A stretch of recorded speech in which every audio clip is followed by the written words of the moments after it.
Hey everybody. Apologies, this is a bit late. I kind of got struck down by the energies and needed to go to ground. And that's the message of this transmission, the Ascension update for June. We experienced a severe solar weather storm warning for a coronal mass ejection, which occurred on May 30 and hit the Earth on the 1st of June. And we're still trying to integrate that high octane plasma into our energy field. So I was speaking to a chap today who described it beautifully. He used the word compression. And it certainly feels like that for me, this feeling of density being overwhelming, in fact, um, I've literally felt like my body had lead in my veins and it took all my energy to get off the mattress. Um, so flu-like symptoms are often associated with, these integration of the ascension energies. So do get as much rest and fluids and support your immune system as much as possible. The usual suspects, vitamin C and zinc to make it bioavailable. Not that I'm a doctor, but just sharing what I'm doing for my own body. And echinacea and a lot of slow cooked, warm foods, plant-based, things that are easy for the body to digest. This is, a time when if we're still trying to eat a diet rich in animal protein, which I adore, it's harder for the body when we're trying to assimilate these energies. So more prone to, let's face it, bloating, farting, bad digestion. So if you don't want to sound like the bagpipes in the morning, it's plant-based, and if possible, things that are cooked rather than, um, you know, cold, wet, damp, things that damp down the digestion so that the body's energy reserves can be put into integrating these energies. So yeah, making it as easy as possible to do that. So the energy, and I'm just going to speak how I've experienced it and what my intuition is about how that is for us as the global collective consciousness. It's this huge influx of light that's come in and the look, I can't resist saying it, my ego, that I was right. There were scientists that were downplaying 2 months ago when I started doing these ascension updates, saying that, we weren't going to have the solar Maximus zenith in June as it was first thought, that, we'd had so much intensive solar storm energy this year, 21 solar storms compared with 4 in the first 4 months of this year, that they were assuming that we'd already had the zenith of the solar Maximus 12-year cycle and that it couldn't get any more intense. Well, I predicted they were wrong, that we were still going to have the zenith in June, July as anticipated, and that is what's happening. So, um, just when you thought it couldn't get any more intense, it's getting dialed up. So what that's doing is it's bringing up trauma, not just trauma from this life. In fact, this is the key, the trauma that we have reenacted for lifetimes, specifically how we've um, felt sabotaged, how we've felt limited. So a sense of acute powerlessness, and that full moon in Scorpio, has really brought that to a head. So all this light is bringing it up to be seen so that we can consciously transmute our shadow. So this is a time for us to take responsibility for healing it. But first, it's almost like it takes us out, it takes us down before we can get back on our feet. And trauma needs to be detoxed, not just emotionally or psychologically, but energetically and physically. So, if you're finding that you are having flu-like symptoms, chances are this is, your physical body trying to heal the trauma out of your cells. So embrace it as an opportunity to be the shaman, to heal yourself.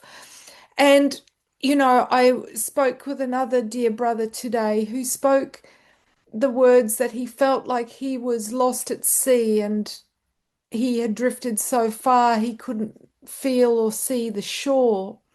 And it reminded me of a dear friend who suicided by taking herself out to her favorite ocean and drowning uh, a year or so ago.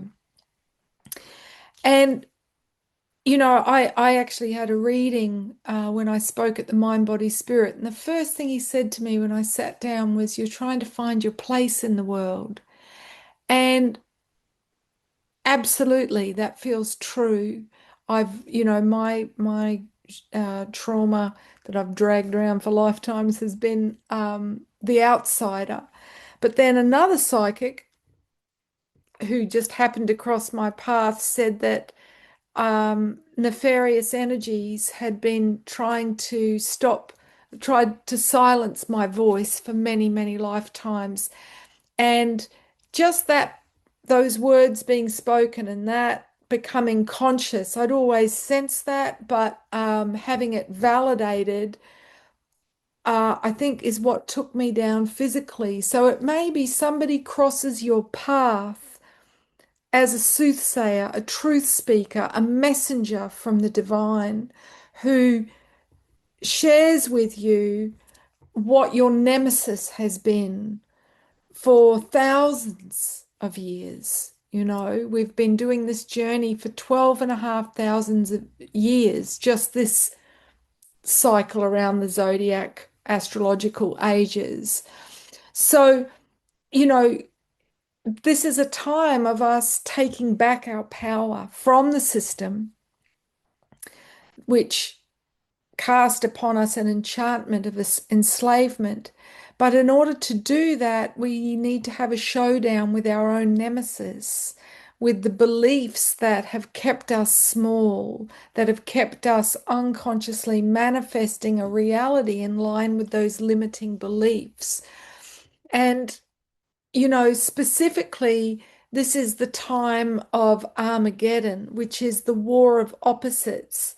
So, if we're not integrated, if we're not in alignment, as much as we want to manifest our conscious desires, we're actually giving more energy to manifesting our fears, which means living out our nightmare in order to transcend it. So, what do I mean by that?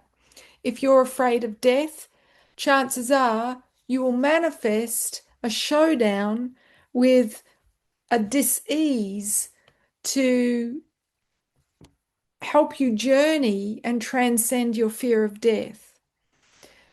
If you're afraid of not having a sense of belonging, a sense of place, chances are you'll be homeless.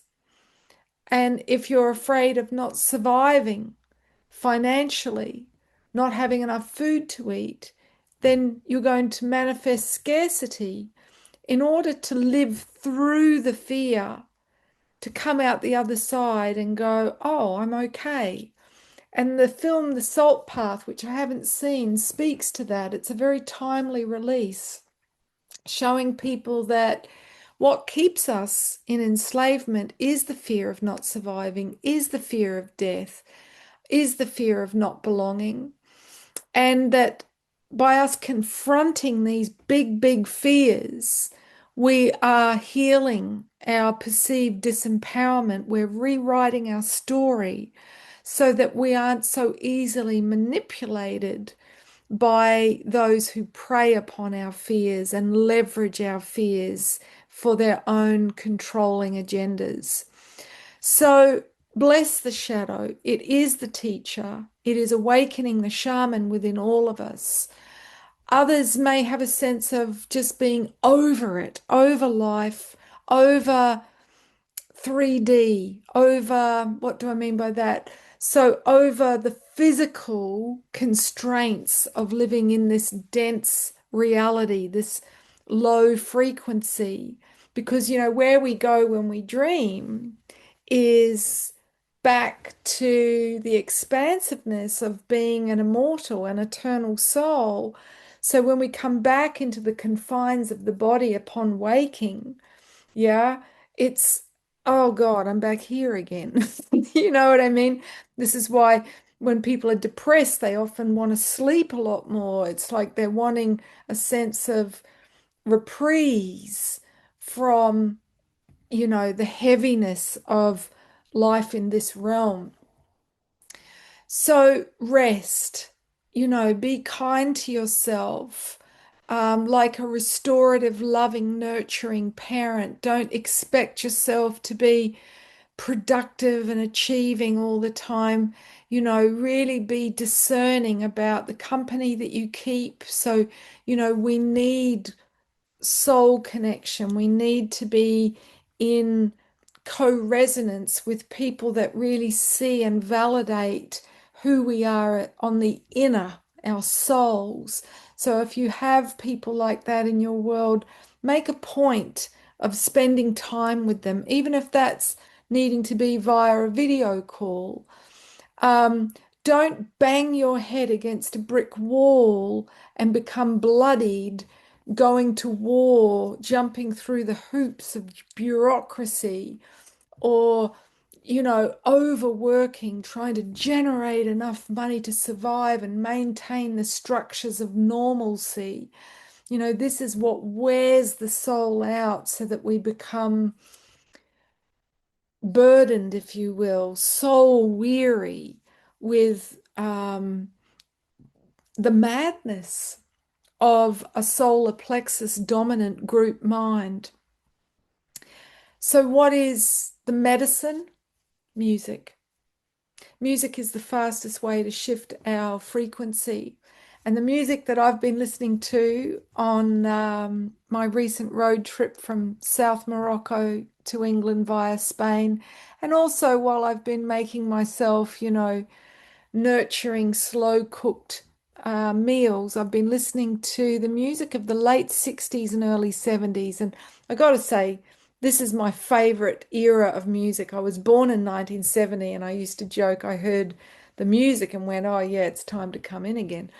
But if we listen to the music of, the protest era when people were speaking out about the Vietnam War, and it was a time of saying, hey, we can do better than this. This doesn't speak for us. The choices of the empire don't speak for we the people. So these songs were encoded with messages of hope, of love, of freedom, and of truth. They champion and evoke unity consciousness, strengthening us, on knowing that together we are powerful, love will prevail, whereas, divided we fall. So this was the music that was waking up the consciousness. This is when we first heard electronic music activating the Kundalini, and it was raw.